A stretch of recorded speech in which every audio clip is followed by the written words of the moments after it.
Ready?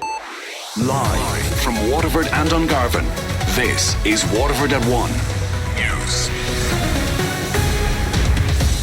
Good afternoon, I'm Sinead Aherne. Today's top stories. The manager of University Hospital Waterford says the number of coronavirus cases there remains stable.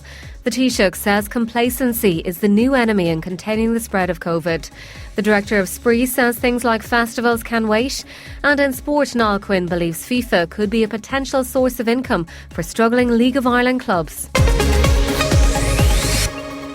The manager of University Hospital Waterford says no patient or staff member has contracted COVID-19 in the hospital. Grace Rothwell has described the current situation there as unprecedented, but that there's been a real team effort as they cope with the cases of coronavirus. She says it's stable at the moment. I think we're all very conscious that none of us know exactly where this is going, and whilst we had expected a significant surge, that surge certainly hasn't come. It does appear now that it may well be a steady trickle. Certainly my understanding is that that is thanks, I suppose, to all of the listeners and indeed all the staff who have actually adhered to those measures that were set out by the National Public Health Emergency Team.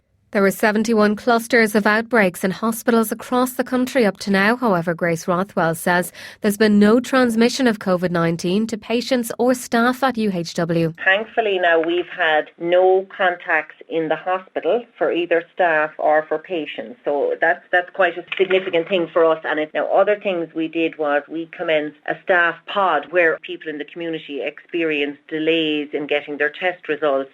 We, by having our own staff pod, and our Director of Nursing here trained a number of nursing staff to be able to take the swabs, and our lab is on site, so staff were able to get their test and their result in the same day. As of 8 o'clock last night, University Hospital Waterford had 6 confirmed cases of COVID-19 on site. There were no new cases at the hospital over the past 24 hours. A further 3 suspected cases were awaiting test results. 2 patients remain in intensive care. As of 6:30 yesterday evening, there were 130 patients in ICU across the country. Complacency is the new enemy in containing the spread of the coronavirus, according to the Taoiseach. The Dáil is debating the government's response to COVID-19 this afternoon. Our political correspondent Sean Defoe reports. TDs will put questions to the government across a number of ministries over the course of the afternoon. Taoiseach Leo Varadkar opened Dáil business in the last hour, warning that if restrictions are to be lifted, there needs to be continued cooperation from the public. Today, our new enemy is complacency. The real risk is that if we become lax in the next few days and weeks, we could lose control over the spread of the virus. The Fianna Fáil leader Micheál Martin has called for more clarity from the government on its plans to ease restrictions. And we must move away from an approach which looks increasingly like decisions are to be taken first and discussion will only be allowed afterwards. While Sinn Féin leader Mary Lou McDonald is back in the Dáil today after recovering from the coronavirus. Taoiseach, I waited 16 days for a test result. And this wasn't unique, far from it. In fact, others waited longer times. I think we can all accept that that is unacceptable, in fact, scandalous. More questions on the health and financial impacts of COVID-19 as well as the future of the Leaving Cert are expected across the day and evening. Sean Defoe, Leinster House. The Muslim community in Waterford start Ramadan tomorrow. They fast from dawn to dusk, including not drinking liquids. The Islamic Centre, located on the Newtown Road in Waterford City, is closed at the moment due to COVID-19. A man of Waterford, Rashid Munir, told Damien Tiernan on Daisha today that Muslims can declare their house as a mosque. Stay at home. I know we are trying our best. This is the only 1 month in the year when all the Muslims, they try their best to get as much reward from Allah subhanahu wa ta'ala as they can.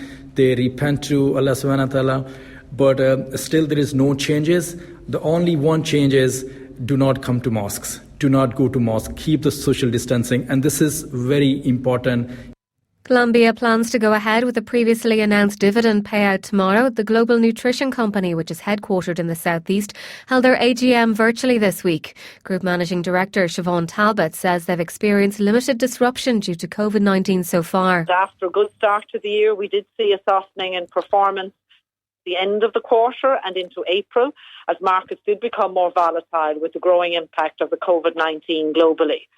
It is obviously unclear how long this disruption is going to last or how deep it will go, So therefore, we did withdraw today our formal financial guidance, as it's difficult to forecast accurately in this unusual environment. But we do feel that there will continue to be good opportunities for us when this whole crisis passes. She says they have three priorities in terms of managing their way through this crisis. So firstly, is protecting our employees. Secondly, maintaining that good supply of nutritious food to our customers and consumers, and maintaining the financial strength of Glanbia. The health and safety of our employees, Kieran, is our absolute number one priority in all of that. And since February, we've had teams working on business continuity planning right across the group. I've led that out myself. And we continue to ensure that our plants and supply chains are operating without significant disruption. You can hear the full interview with Siobhan Talbot on Farmview with Kieran O'Connor after the 6 o'clock news this evening. The director of Spree in Waterford says during the coronavirus outbreak, things like festivals can wait. Several high-profile summer events have been cancelled following the government decision not to allow events for crowds of more than 5,000 people to go ahead up to the end of August. TV Honan says they're keeping an open mind about this year's Spree Festival, but that the focus now has to be on our families and the frontline workers. Things like festivals can wait. We'll get to them when we can get to them. Spree at the minute is keeping a very open mind about what might happen later in the year. And for older listeners, I would remind people that Spree, when it started, was actually staged in September. So for now, Spree is keeping an open mind. We're going to stay working absolutely very closely with government, local and national, to make sure that if and when an opportunity comes to stage a Spree event, it might be a totally new one, we'll be ready and good to go. He says Spree will be there for Waterford when this is all over. And who knows, that might be a time when people may need a little bit of spirit, a little bit of hope, a little bit of joy and a smile on their faces as we kind of, find out how we move on together as a community. But we will move on together, and I can assure the people of Waterford that when that day comes, Spree will be there for Waterford the same way Waterford has always been there for us. Live at the Marquee organisers say they'll announce an update on upcoming concerts tomorrow afternoon. The Cork venue has a capacity of 4,000 people, which is below the cap on mass gatherings of 5,000. Aiken Promotions says it'll have an update on the 2020 and 2021 schedule at 2 o'clock tomorrow. Sinead O'Connor, Diana Ross and Christy Moore were due to play there this summer. A man's appeared before Waterford District Court in connection with an assault in County Waterford last week. The incident occurred in the Bayview area of Tramore on the 16th of April. 3 males aged in their 60s, 30s and 20s received non-life-threatening injuries following an assault which involved a knife and a dog. All of the men were taken to University Hospital Waterford at the time. A man in his 30s was charged with assault causing harm and appeared before Waterford District Court this morning. He's the second person to have been charged in connection with this incident. A man in his 60s was brought before the court on Monday. Both were remanded with bail conditions and will appear before Waterford District Court on the 7th of July. And a professor of psychiatry claims HSE data on gambling addictions represents only the tip of the iceberg. According to new figures, 233 people sought help for gambling as their main problem last year, 7% more than in 2018. Professor Brendan Kelly from Trinity College Dublin says the problem is much worse than the statistics suggest. Sinn Féin Health spokesperson Louise O'Reilly is calling for the Department of Health to carry out a gambling surveillance report. The department need to be much broader in terms of how they capture this information. The services won't be developed that are necessary to provide the support unless and until we actually measure the true extent of the issues within communities. WLR Sport, Ireland's local station of the year. Starting with soccer, where Niall Quinn believes FIFA could be a potential source of income for the struggling League of Ireland clubs. There'll be no SSE or Tristee League action until at least September due to government restrictions on gatherings amid the coronavirus pandemic. With no matchday revenue, Premier Division clubs Cork City, Sligo Rovers and St Patrick's Athletic have all been forced to temporarily lay off players and coaching staff.